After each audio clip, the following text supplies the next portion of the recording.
नवाब साहब तुम इतनी देर में आती। शेख साहब आप तो कह रहे थे कि दावत में हमने सिर्फ 2 लोगों को बुलाया है, ये तो बहुत सारे लोग हैं। हमने तुम्हारी किंग की बहुत तारीफ सुनी है, इसलिए हम तुम्हारी किंग को आजमाना चाहती। किंग, ये हमारे घर में काम करने वाले लोग हैं, इसमें से कोई एक खास है जो हमारा मेहमान है। अब हम ये देखती तुम उस खास मेहमान को कैसे पहचानती। मैं आपको एक चुटकुला बताता हूँ। ये चुटकुला आपको अपने इन सब मेहमानों को सुनाना है। शेख साहब आप सबको एक चुटकुला सुनाएंगे। एक शेर था, पानी में गिर गया और कौवा हंसने लगा।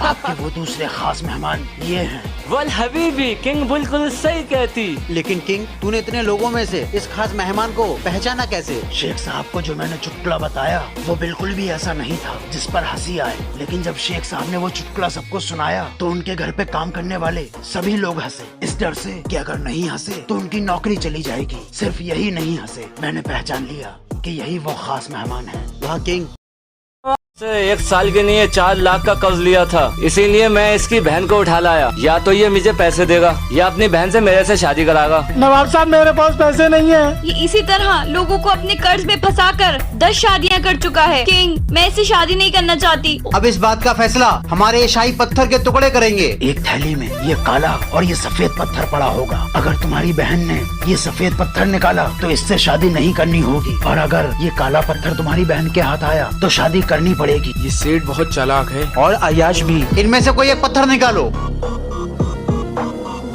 किंग, माफ कीजिएगा, लेकिन इस लड़की ने सफेद पत्थर उठाया या काला, ये इस थैली में पड़ा पत्थर बताएगा। काला पत्थर, इसका मतलब इस लड़की ने सफेद पत्थर उठाया था। अगर तुम्हारी बहन ने ये सफेद पत्थर निकाला तो इससे शादी नहीं करनी होगी। लेकिन किंग, तूने पत्थर फेंका क्यों? इस चालाक सेठ ने अपने एक साथी को रुपए देकर दोनों पत्थर काले रखवा दिए थे। इसे हमारे कैद खाने में डाल दो।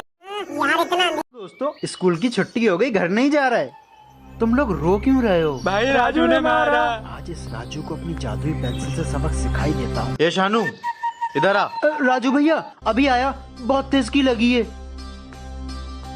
मेरी जादू की पेंसिल, दिखा दे अपना कमाल। शेर, जा और राजू को सबक सिखा। और हाँ, राजू को मारना नहीं, सिर्फ डराना। ये ले, कल मेरा होमवर्क करके लेके आना। राजू भैया, शेर। हाँ।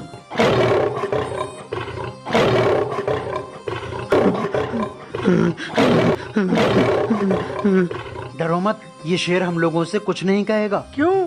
और ये आया कहाँ से? दोस्तों, कहाँ से आया ये मत पूछो, लेकिन याद रखो, अगर कोई किसी को परेशान करता है तो उसके साथ बुरा ही होता है। मैं अब किसी को परेशान नहीं करूँगा, मुझे माफ कर दो। क्या हुआ दोस्तों?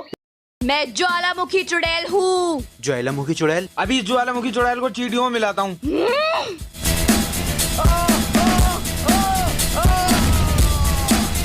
नवाब, मैं जहाँ भी जाती हूँ एक पहेली पूछती हूँ, और अगर उस पहेली का कोई जवाब नहीं दे पाता तो सब कुछ जलाकर राख कर देती हूँ। ठीक है ज्वालामुखी चुड़ैल, पूछो तुम्हारी क्या पहेली है। तो बताओ वो क्या है। जब हम सोते हैं तो वो हमारे साथ सोती है, और जब जागते हैं तो हमारे साथ जाग जाती है। नवाब साहब, मुझे तो बीवी लग रही है। नहीं, मुझे भूख लग रही है। गलत जवाब। तुम सब जलने के लिए तैयार हो जाओ। रुको ज्वालामुखी चुड़ैल, तुम्हारी पहेली का जवाब है पलकें। पलक ही है जो जब हम सोते हैं तो हमारे साथ सो जाती है, और जब हम जागते हैं तो हमारे साथ जाग जाती है। सही जवाब।